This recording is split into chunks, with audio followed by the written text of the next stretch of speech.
Welcome to the Actuary podcast, where we dive into the world of actuarial science, risk management, and financial insights. Today, we are honored to have Sayed Omran, a chief actuary at the Real Estate Development Fund, as our guest. In this episode, we will explore the unique role of an actuary within the housing sector and discuss the critical impact of actuarial insight on housing and real estate development. We hope you enjoy our conversation. Omran, thank you so much for joining me today. I would like to begin with a question that I usually ask my guest in every episode. How did you come to know about actuarial science? Well, Ashfaq, first of all, thank you very much for having me. I've been following the podcast, and I think it's a really great piece of work that you're doing, making things accessible to the masses, getting people engaged. I think it's very good. It's a very useful tool, and I wish you good luck with your all your future podcast. Uh, to answer your question, how did I get to know about the actuarial science? So basically, I was introduced to the actuarial science by my brother, and I wasn't really introduced in a way that he told me that this is something you should do. Rather, I saw him and I was very impressed with what he does. He's sort of he is my role model, and I really liked what he was doing. So when I was young, probably I was in grade seventh or eighth, where I decided I would be an actuary. I at that time I didn't really know what an actuarial science is. In reality, I didn't know the details of what it is. I knew it's something to do with the mathematics. I've been, genetically, I've been very strong in mathematics. Me, my father, my brothers, sisters, everyone. But I was also impressed with the uniqueness and the rarity of the profession. Back in the day, I think that would be somewhere early 2000 that I was in grade seven or eight, and I was really impressed. A lot of there weren't really a lot of people. There weren't any universities in Pakistan that were doing the course, and I thought, yes, I want to do it. I don't know what it is. I learned it, but I'll do it. Okay. And so after you completed your undergraduate, you have started with your FSA journey or once you already entered school? So basically, I never did the undergraduate. Right after my high school, right after the college, um, I started giving the exam. I registered myself for the for SOA for Okay. exam P, and I think my first exam was 1 month after my college exam. Um, I would be probably 18 years of age, and I remember that I studied for it, and I was like, "Oh, it's something I can do. It's easy," and I failed it. I failed the first attempt. After that, I was a bit taken aback. I said, "Should I continue doing it? Should I go for a college, university? Because right after the high school, it's a tough profession, right? It's a tough Yeah. exam. It's a tough study. So should I go for an undergraduate or what?" And then I said, "No, let's continue to do it." And I attempted for the second time. I passed, and since then I never looked back. Okay. How long did it take to until you completed your FSA? It took me for FSA. It took me good 10, 11 years. To become associate, it took me, I think, if I'm not wrong, it took me around 3.5, 4 years to become an associate. Okay. After becoming associate, I think I stopped giving the exam for a while, Okay. just to take a break.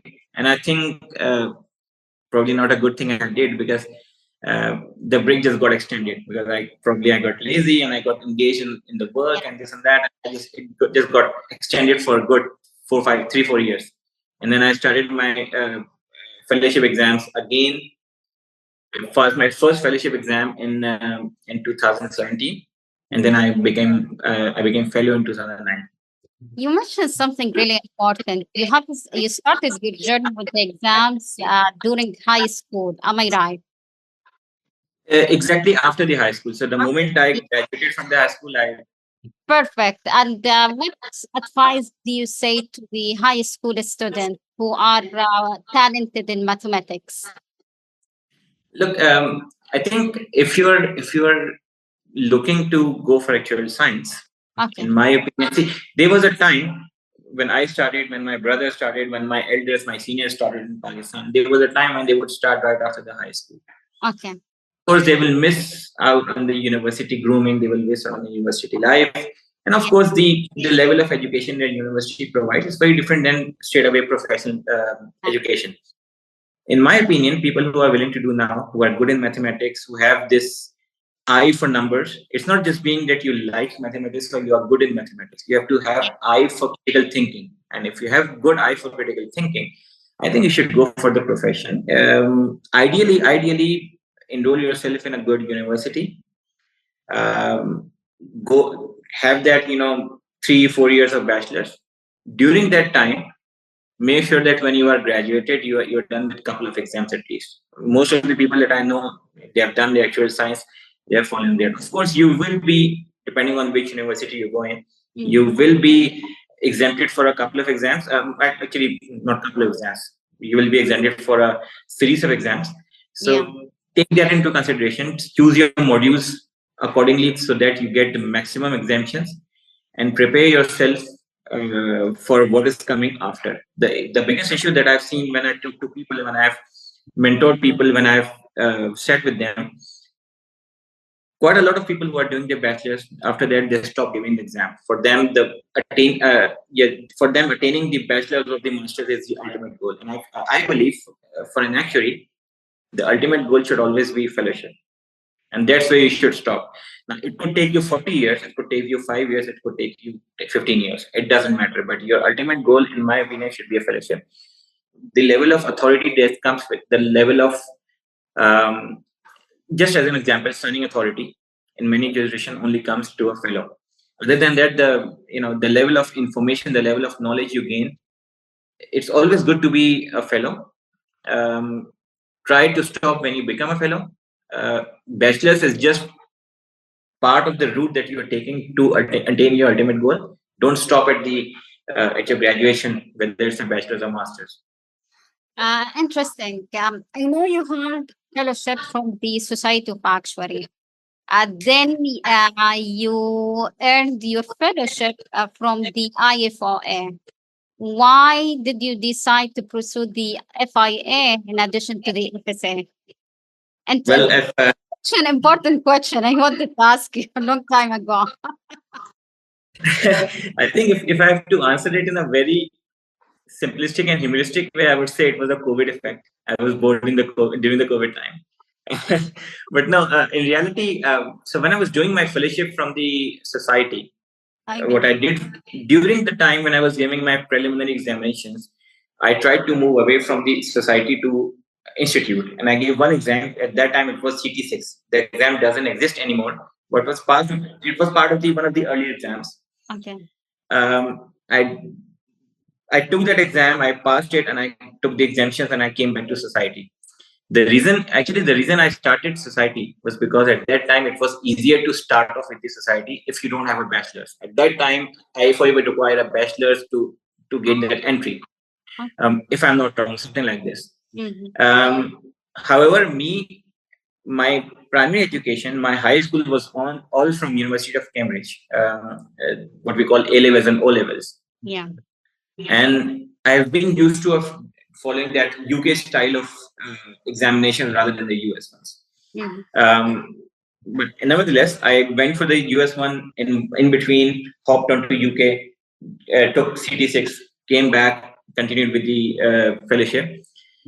When I reached the point where I was giving the actuarial exam, the fellowship exams, I realized that while before the fellowships, all the exams are very generic and they covered only the technical aspect.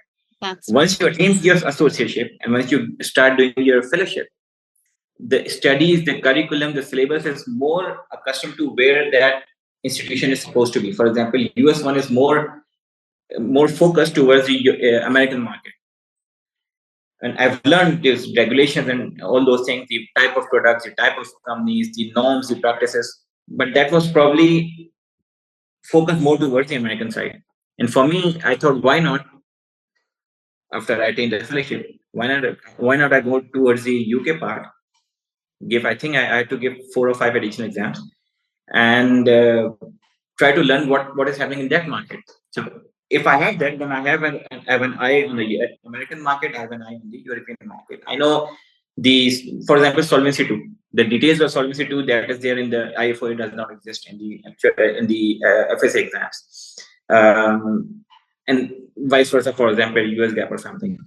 I think it was more towards because of the fact that I wanted to know more about different actuarial practices and different insurance practices, different regulations, and more importantly, different regimes, which are way different, the European regime and the US regime. So I think that was the main driver. And then, to be honest, COVID did help because of COVID, it was work from home. When you're working from home, if you're living here in Riyadh, you are saving 2 hours of commute every day, and that's saving the 2 hours of commute that actually gave me more energy and time to spend on something that I wanted to do since a long time. So I said, why not, let's give it a go. And Interesting. You used your free time during COVID to pass your IFOA exam. But for those who are interested in earning their fellowship from the IFOA along with their FSA, what steps should they take? I think there is one or two exams in addition, or uh, it keeps changing, to be honest. yeah, When I started, there was a time when there were mutual recognition as well. I don't think that exists anymore. I'm not sure if that exists. When I did it, I had to basically go for 4 or 5 courses, including proper exams, including e-learning modules, including the case studies and those things. But I think it all depends on what the structure is now, and it keeps changing. Every couple of years, you will see something change in SOA Lifeway. And of course, the exemption, what exams you are getting against what exams also keeps changing. But ideally, look, if you're pursuing your fellowship and you want to be both FSA and FIA, I would suggest that you first target towards one. You complete that, because getting the fellowship is more important than getting 2 fellowships. To be very honest, so get your fellowship first, and if then you believe that you want to learn something and you want to go away and get another fellowship, be my guest, and it's something really good. But it will definitely help you in terms of what you know, your knowledge, your education, and everything. But as a professional, in your career progression, in terms of, oh, you're a fellow, you're a dual fellow, it won't matter. By the end of the day, you are a fellow. Yes, you will get a lot of information, you will get a lot of knowledge, which will enable you to excel in your career. But it won't matter that you are a dual fellow or a single fellow when it comes to your credibility. that's right. You are totally right. Let's move to your experience in the industry. You have been in in Saudi insurance industry since 2016, starting with MetLife as actuarial manager, and now you are a chief actuary at one of the governmental entities. How would you evaluate your experience in Saudi Arabia? Uh, to be in summary, I would say 10 out of 10. I've been in this market, as you said, for actually 8 years. This week marked my 8th anniversary. Actually, the day before yesterday was my 8th anniversary in Saudi Arabia, and I've seen a lot. So when I joined MetLife, probably I was one of 4 or 5 associates in the market, in the entire kingdom, who were working. And not only that, only 6, 7, 8 companies out of, at that time they were 33. 6, 7, or 8 companies would have an actuarial department. The rest of the companies didn't even have the actuarial department. Okay. And my CEO just decided that we need to have an actuarial department, and we need to have an actuary. We need to have all our actuarial practices internalized. And when I came here, I realized that people in the insurance sector are not really, they don't understand actuarial. They don't know what value an actuary can add. However, the market has been running since 2000, early 2000, and the companies have been there, relying mainly on consulting actuaries to do the everyday actual job. What I've seen is a huge transformation from where it was at that point in time when I entered till today. Number one, the actuarial work rules. which actually some people might see as just a rule and we have to follow it. Actually, it actually sets also the best practices what a company must do in terms of actuarial. They should have proper actual team. They should have qualified actuaries. They should have actual team. Actuaries should be involved in more than actuarial work that they are doing. It's not just that they prepare a report. This is the reserve and this is the pricing. A value addition of an actuary comes when he is involved operationally, when he's involved in the strategy, when he's involved in the business. And I've done that. I've been involved in the business operation and strategy in my previous companies, my current company. And I've seen the value addition. And I think that transformation has come because now more and more actual teams are getting involved in that way. And I think the credit goes to insurance authority to ensure that the value addition of actuarial is understood by the company. That's the most important thing. But other than that, from a non-actuarial perspective as well, I think we have seen a point where SAMA would introduce underwriting circular and pricing circular, and people, the actual department of the appointed actuary will have to follow those to the letter. To the point, they have given more autonomy to the insurance companies to think of how they want to price, how they want to do their business. And I think that transformation has come a long way. We have seen there was a time when probably more than half of the companies were in the red when it comes to year-end profitability. But now 2023 was your first time every single insurance company was profitable. Um, there were a lot of factors, of course, the business and the environment and the management and everything. There was a very good contribution from the actuarial as well. Companies having the in-house actuarial department are now realizing that there's a lot of involvement from actuaries in actually generating the profitability, in doing the correct pricing, the correct underwriting, identifying the underlying risk and managing those risks. By the end of the day, actually is a risk manager, right? That's right. So I think from that perspective, and then huge growth. I think when I came here, the market was standing somewhere in 16, 17 billion in terms of premium, and now you're talking about more than 50 billion. That's right. Yeah, that's right. So yeah, great transformation and great changes that we have seen, and I hope that continues. That's what about the government? How you work with the governmental sector? How do you see the work style there? Look, I'm not a big fan of working in a government sector, but I want to hear from you. Actually, it's interesting. If you ask me personally, I think the move that I made was a great move. Uh, I cannot compare directly apple to oranges, saying that which is better. There are merits of working in a private sector, and then there are merits of working in government sectors. But by the end of the day, I believe when you're working in a government sector, when you're working in a private sector, you are working towards achievement of certain objectives, and those objectives are more of the company's objectives, which are then second, which have a secondary effect on the country's overall objectives. When you're working in the government, you are directly working to fulfill the objectives of the main government. For example, Vision 2030. I'll give you an example. Vision 2030. One of the pillars of Vision 2030 is increase in household saving from 6% to 10%. To achieve that, private companies are also going to work. They're going to introduce life. They're going to expand on life insurance. Their objective will be to achieve profitability, whatever their objectives and vision and mission is, and that is going to translate into what the government's objective is. When you work in government, you're directly taking the objective defined by the government and working exactly towards it. For example, government's objective was to Vision 2030. It was to increase our home ownership from 60% to 70%.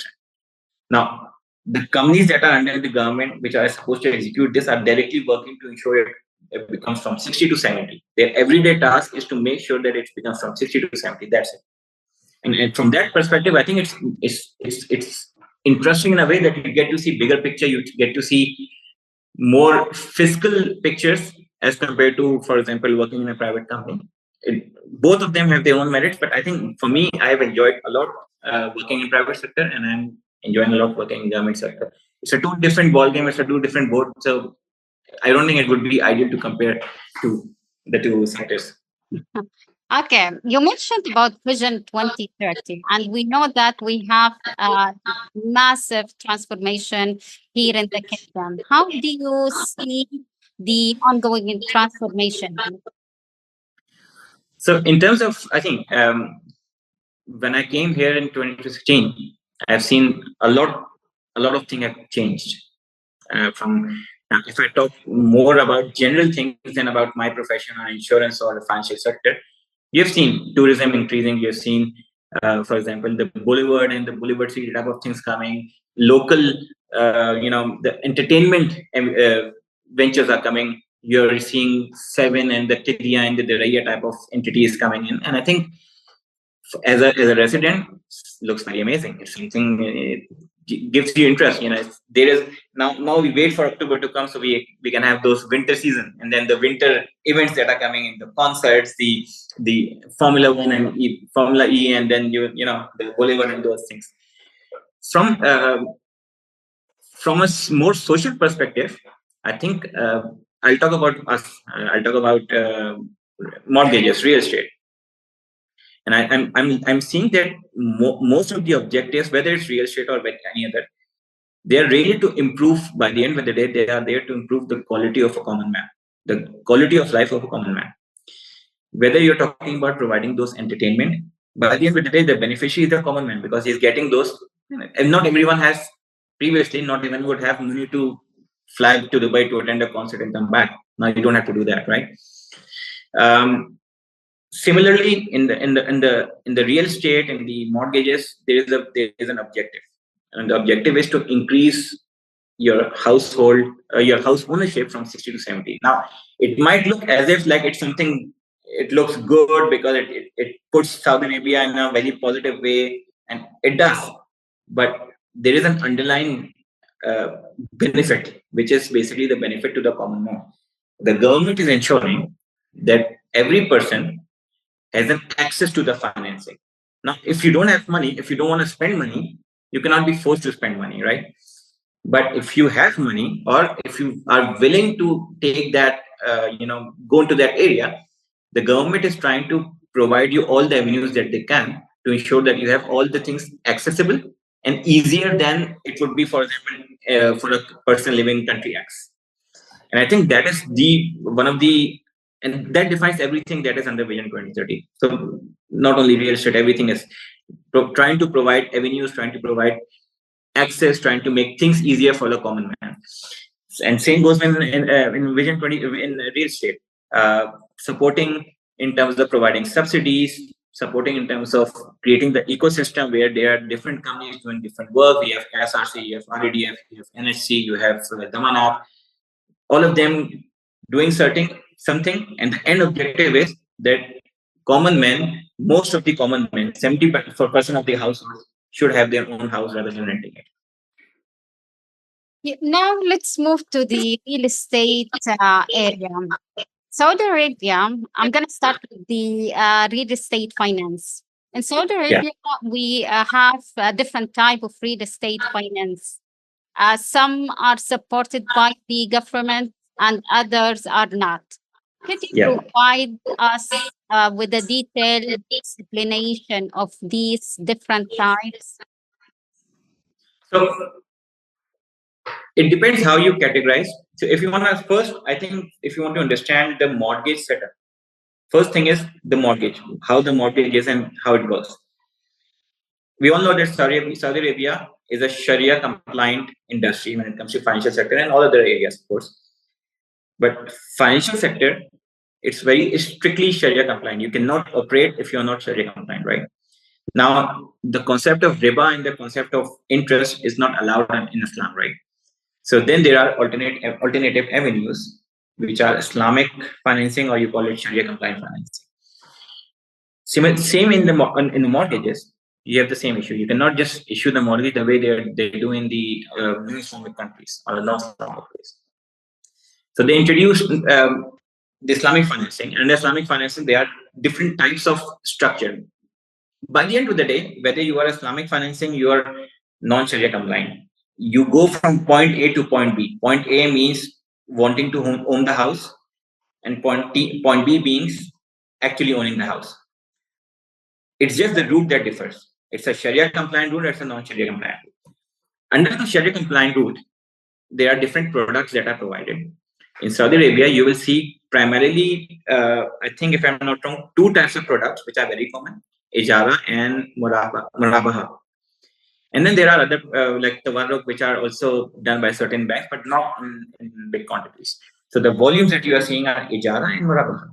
What is ijara? What is murabaha? By the end of the day, it is a mortgage contract, but it avoids the interest. It avoids the non-sharia elements of the financing. How? Ijara, as the name says, it derived from ijar. So it's basically sort of a rent-to-own type of product, where if you want to buy a house, and instead of taking a loan with interest, what you go to the bank, you say, I want to buy this house. The bank buys on your behalf, owns it, and lets you live in the house for a defined period, let's say 20, 25, 30 years, and collects rent from you. And when you have paid rent for 20, 25, 30 years, the house becomes yours. So that's the ijara. So in this way, you're not dealing with interest. There's no element of riba present in this. Similarly, murabaha is basically where the bank buys the house and then sells you at a higher price. And that higher price you pay over the course of 20, 25 years. So it's not that I am taking 100,000 from you and returning you 120,000. No, you are buying a house for 100,000, and as a tradesman, you are selling me for 120,000, and I'm paying you 120 divided by 20, 20, 25 years. Again, avoiding the riba. So these are the two major type of real estate financing product that exist in the market. When it comes to government support is irrespective of the fact that whether you are taking an ijara contract or a murabaha contract. As long as you are taking a mortgage, the government is going to provide support to you, because government has endorsed both of these type of products. Even tawarruk, I'm not talking much about tawarruk because it's a very small portfolio. Majorly, you will see 90-95% probably coming from ijara and murabaha. So government support will not depend on what you are taking in terms of ijara murabaha. It will depend on the fact that you want a mortgage, you are eligible, and then you will be supported. So they don't combine in themselves. Government support generally is no, it's not in terms of mortgage itself. It's in terms of subsidies to help you, to reduce the burden of paying those installments, to reduce the burden of actually paying the down payment, and so on and so forth. Uh, just we know that since the launch of Vision 2030, how has the Saudi mortgage market evolved, and what are the key challenges that have been taking place? Okay, I think it's a good question. So the first question is how the Vision 2030 relates to the real estate market or a mortgage market. And the very simple answer is one of the elements of Vision 2030 is to increase the home ownership from 60 to 70%. Right now, you and I would know that in a normal world, it's not easier for people to just go and buy a house in the cash. They need mortgages, they need loans, they need financing support, so they can spread over the 20, 25, 30, 35 years, whatever it is. So when it comes to mortgage has actually substantially helped the government achieve the vision. But mortgage itself is not easier, because you have to pay down payment, you have to pay monthly installment, and not everybody can afford that monthly installment. And then banks are supposed to underwrite and choose the risk carefully. You cannot just give loan to everyone that who is coming, right? So the government then steps in and try to facilitate the people taking the mortgage and running the mortgages. So since this has happened, I'll just give you a couple of numbers, ballpark numbers, and you will understand the quantum of support that the mortgages have actually, the Vision 2030 has actually on the mortgage and vice versa. Round about somewhere from 2010 to 2016, if you take Sama's report and you see the market, on average, 10,000 to 20,000, peaking at probably 20,000, and on average 10 to 15,000 contracts were mortgaged every year. Come REDF, which was launched in 2017, the rebranding of REDM and the REDF, the new version of REDF. And now we are seeing 150,000 to 200,000, even peaking at 250, 230,000 per year, the new number of mortgages. Why this was possible? Because of 2030. Because of 2030's vision, the objective to increase, they have started providing the support and subsidies, and that has enabled people to actually go and buy the mortgage. So if you want to get a bottom line picture of how the vision to 2030 has actually transformed the mortgage market, you can compare 10, 15,000 per annum contracts to 230,000 and 200,000 and 150,000 per annum contracts. And you will see they have increased 10 times to 20 times. This is one of the biggest achievement. And as the thing stands now, I think somewhere in the range of 64-65% is the home ownership currently. The vision 2030, we still have 5.5 years to go, and we are almost halfway in terms of ownership, and it will continue. It is going to continue. And I think not only having that mortgage is not just the fact that people have it has become easier for people to own the house and people have the house. It's also the more economic effect. Existence of mortgages is part of a banking ecosystem. It generates profitability, it generates cash flow, it generates business opportunities, and not only in the bank. And then there are others, the surveyors and the collection teams and the collection companies and all those. So everyone in the wider ecosystem benefits from having those mortgages. And of course, the banks, they make money. They are there to make money. They support us. They support the government in implementing the vision. In doing so, they are able to make profitability as well. And I think that that's going to continue. And we are probably, the government is halfway there and going to be there at the end of 2030. Okay. Like any industry, the mortgage sector faces challenges and opportunities. What are the most significant challenges in the Saudi mortgage market? I think so. When it comes to challenges, any type of financing, whether it's a mortgage or a personal loan or a car financing, when it comes to financing, the biggest challenge, the biggest risk, I would say, Yeah. is the risk of default. Is the risk of default. Is the risk that the person is unable to pay. Now, the thing is, life doesn't come with a guarantee, right? You can lose your job tomorrow. People can die. People can lose a lot of money in whatever, in a family emergency or in a anywhere. They can also choose that I don't want to pay back the loan. Some people do decide that I don't want to pay back the loan. It's very expensive. Let's stop paying. Anything can happen, and I think that's the biggest risk that the mortgage industry is facing. This is the biggest risk. The biggest challenge. By the end of the day, mortgage is not just a transaction between two parties. It's a transaction supposedly between three parties. A person willing to buy a house, a person willing to sell a house, and the bank. So everyone wants to buy a house. If I ask you, you never say no. I don't want to not have a house, right? Now, can you or can you not is a different thing. So the biggest challenge that the mortgage industry is facing is actually the affordability issue. Not everyone can afford to get mortgages. Of course, to get mortgages, you need down payment. Down payment. Having that down payment means you need to have a lump sum amount today in your pocket. Not everybody has that. Probably a above average household could have it, but an average or a below average household cannot have those amounts.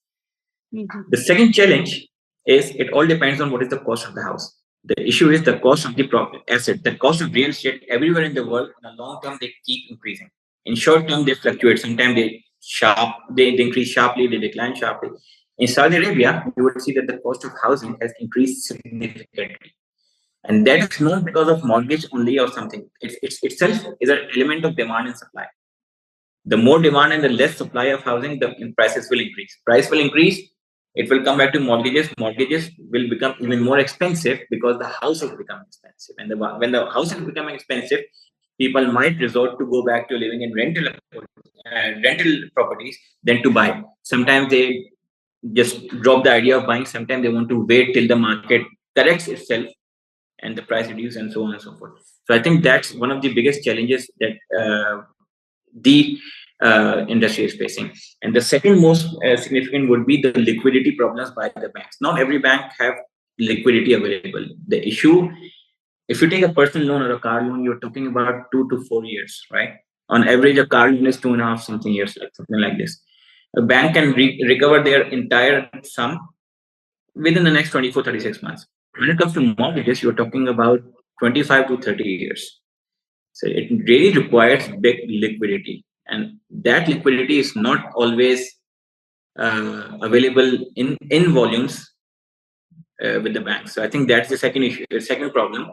It's not just the availability of the house and the demand of the house, it's also the availability of the funds with the banks. Sometimes I'm not saying the banks don't have it, banks do have liquidities, but in a broader term, this liquidity could pose a big challenge to the mortgage market. And when the bank faces liquidity problem, then they will increase the price. When they increase the price, mortgage will become expensive, and then it will become unaffordable. It's a vicious cycle. You keep going. One thing gets affected, and everything gets affected. That's right. What about the opportunities that we have in the market? I think, see, the biggest opportunity is that a person can actually own a house. A mortgage makes it very accessible and relatively much easier to own a house than if there was no mortgage and you have to buy a million. You have to have $1 million to buy a house. Let's suppose hypothetically speaking. So I think that itself is a big opportunity. Other than that, I think when you have mortgages, then you have byproducts of mortgages that are created because of having, for example, uh, life insurance. Generally, people can choose to have or not to have life insurance, but sometimes the banks would make it mandatory for people to actually have life insurance. That means you are actually creating an entire industry. You are supporting an entire industry, which is life insurance industry. And we have seen the increase in the premiums coming from group credit life, from the mortgage life, um, primarily because of increase in the mortgages. You also if your house was mortgaged, then the banks would require you to have property insurance, and then you are actually talking about supporting entire property insurance industry. Mhm. These are the bigger now. And for example, we see Damanat. Now, for it's not really an opportunity per se; it's more of a support because it's not a business; it's a government support. But having a guarantee product on the default. So I cannot relate directly over here the Saudi setup because that's free of cost. But let's talk about Canada. Give an example. Canada has a company which is called Canadian Mortgage Guarantee Company. Mhm. And as per the standards that the bank follows, if you are bringing less than 20% of uh, the down payment, then they will require you to buy an insurance, to buy the guarantee. So in case you default, financial default, the guarantee company will cover it. That is creating an entire very different and very niche sort of a insurance setup. So I think those type of opportunity mortgage creates opportunities for other business to come and do their operations to get money and so on and so forth. So for me, that's probably the more macroeconomic effect of mortgages. Okay. You mentioned the Manat, and we know that in 2023, the Manat has been established. Could you please provide us with more details on the company's product services? So basically, started as a program under REDF and later was spun off as a standalone company. The idea was that there are certain number of families in Saudi Arabia who really want to get the mortgage loans and they believe they have the affordability, but they don't really, they fall out when the banks do the underwriting because the banks consider them as high risk. It could be because of any reason. It could be because of your low salary. It could be because of your professions, for example, self-employed freelancers. They're considered big risk by the government, by the banks, and therefore not preferred over the standard government employee, for example, or a military employee. For those people, we call them qualified segment. For this qualified segment, the government introduced a program that, okay, we will create a company, and that company is going to take guarantee of these people. If the person, only and only if the person defaults financially, not in terms of death, not in terms of disability, nothing. Only if it defaults financially. When do you default financially? When you default financially, when you go into a financial crisis, when you go into for example, you lose your job, or you lose your entire savings of money, or something of this sort. If that happens, the company steps in, takes over the loan from the bank, pays off the bank, and then provide the customer the alternative avenues of how it can be recovered later, if it can be recovered later. So in a very simplistic form, this is the product. There's a person, there's a bank, the person has taken loan from a bank. If the person defaults, this company steps in, pays off the bank. Of course, as a logic, as an insurance element, you don't pay off everything. You have to have both the parties certain risk, certain skin in the game. So you pay off certain percentage of the outstanding principal balances, and then the loan is done, and then you have to see how you can what you can do. This is when it comes to retail. This is the product. Recently, we saw another product being approved by IA. We saw the announcements on the LinkedIn and from the IA side. It's called OPDG. It's basically offline developer guarantee. Another issue in Saudi Arabia, see, mortgage is not just the person wants to buy. There has to be a demand. There has to be a supply. The guarantee scheme that I was talking about was more supporting on the demand side, because it was supporting those people who want to take the mortgage. But then there has to be a supply of houses. Thus, if there is no supply of houses, there cannot be any mortgages, right? To support the supply of houses, one of the issues is you have tier B and tier C and even sometimes tier A type of developers who need financing to develop. And because of their lack of history, because of their risk factors, and because of XYZ reasons, the banks could be bit reluctant on certain developers to give the loans, to give the financing to actually develop. That's where the guarantee company steps in and say, okay, we will take the guarantee if the person defaults. And there are many underlying limits, but in summary, if the entity defaults, then guarantee company will take care of the loan. So the company is basically probably working on both the sides, the demand side and the supply side. OPG, which is the supply side, and the normal guarantee, the retail guarantee, is on the demand side. And pretty much that's the overall objective of the company. Okay, now we have only one governmental entity that offer mortgage guarantee. Do we expect to see more players in this sector, or only one would be enough? I think when it comes to being enough, see, at the moment there is no market for a commercial product of this sort. Okay, what the Manaj is doing is they are supported by the government, and they don't charge for the normal guarantee, the retail guarantees they offer. Whether there is a scope or not, it remains to be seen. At the moment, the banks don't seem very keen on a charge guarantee, to be honest. They're happy absorbing their own risk. The banks are big, they have their own pools, and they are happy doing it since they have been doing it. If you study the other markets, you will see generally the guarantees more. Sometimes they are government entities, sometimes they are government supported entities, and very few you will also see private entities as well. But more often than not, you will see probably one in a country.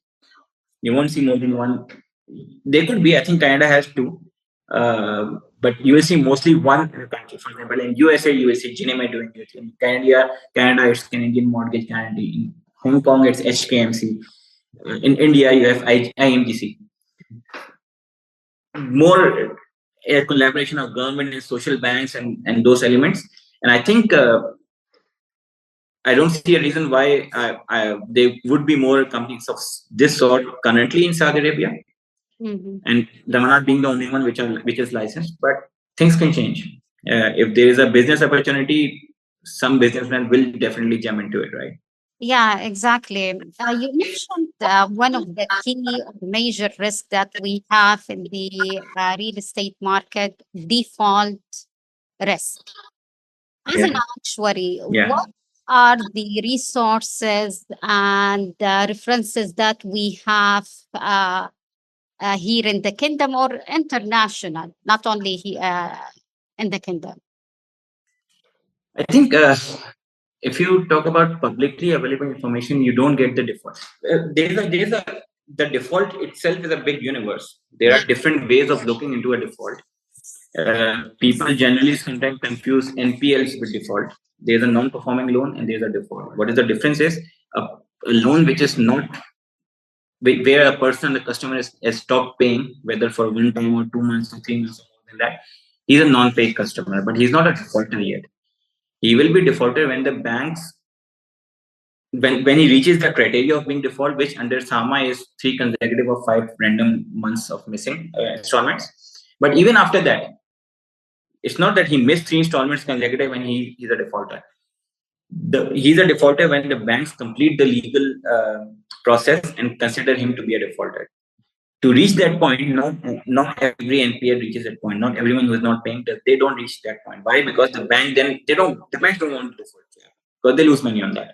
So Mm. they start negotiating with the customers, payment holidays, restructuring of the loan, 2 months break, this and that, and Mhm. then there's a huge process of all those legal and legal process and everything, and that takes time. And suddenly people become paying because they lost the job for 6 months, and then after that they started got the job back and they started paying and so on and so forth. So I think if I talk about the NPLs, you will see some are there are entities which are producing the numbers. You can always go and see NPL for personal loans, NPL for mortgages, NPL for vehicle loan, and so on and so forth. When it comes to default, I haven't seen any publicly available information in Saudi Arabia. By the end of the day, you have to take the data and you have to analyze yourself, and you have to fit in the statistical models to come up with what you think your portfolio will have a right number. If you go in the US, you will find it. Why? Ginnie Mae is an entity which also does the mortgage guarantees. Mhm. And Milliman, the company Milliman, along with Ginnie Mae, have developed an index. It's called MMDI, Milliman Mortgage Default Index, something like this. Yes. And every quarter, they study the portfolio and they produce a public information of what is the default rate for the portfolio. And you will see most of the time they lie between 2 to 3%.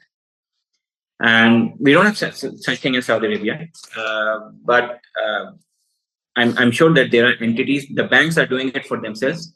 Yeah. Probably, as an example, SNB will do it for their portfolio, or LRD will do it for their portfolio, because unless they know that the ultimate default, they Yeah, can't price the loan correctly, right? that's Because right. everyone have their own estimations. But the biggest problem is mortgage is fairly very new. Why? As I said, compare the 10,000 and 8,000 and 12,000 issuance of 2010 against the issuance of 2020, which is 100,000, then 150,000, 200,000, 230,000. So the major chunk of your portfolio is very new. It's within the first, second, third, fourth, fifth year of its phase. The default primarily don't happen in the initial years. There's a typical default curve, and the peak default happen between 3 to 7 years. The portfolio hasn't really passed that peak. So estimation is more forward looking in terms of taking a minimal data and then projecting, rather than actually seeing the experience and then fitting it. So here, of course, the statistical and actuarial approach comes into play. But by the end of the day, it's all estimated. There's an element of risk inside it, and it will take a cycle. Technically, it should take a few cycles, but it will take cycle to come up to a point where you can say this default rate is in a much better. This estimation is much more accurate than what we have been doing till now. Interesting. Regarding to the, we know Society of Actuaries and the IFOA offer enterprise risk management exam. Uh, what do you think about those exams in terms of preparing as a candidate and in different type of risk and how to identify risk, especially the credit or the and default risk. I think the ERM program, see, there are two things. When it comes to ERM is a very good tool. It's a very good exam. I've said for it, I've given it. It's a very good exam for you to understand the entire risk framework. Mm-hmm. And it touches upon every possible aspect of the risk management, whether you're talking about insurance, life insurance, property insurance, you're talking about asset management, or you're talking about credit, which basically is the mortgage type of risk. But I think I don't think that they are focused that much. They are in that details to a certain risk. It's more about the framework and more about the overall enterprise level risk. And of course, to have that, to manage the enterprise level risk, you need to have knowledge of all the risk, and then they provide. But specialization, I don't think that exists. I'm not sure of any qualification which is specialist in mortgage default risk. I haven't heard of that, to be honest. There could be, but I say it's more of a combination of your mortgage experience in the mortgage, your qualification, which is coming from the risk background, and your own eye for the risk.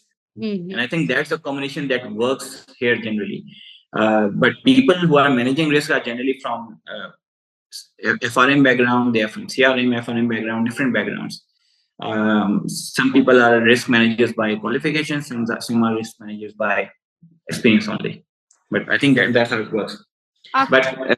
But the ERM exam, I really think it's a very good exam, not only for an actual for the risk management of credit risk or insurance risk, also because it's one of the key elements to become a CIRA.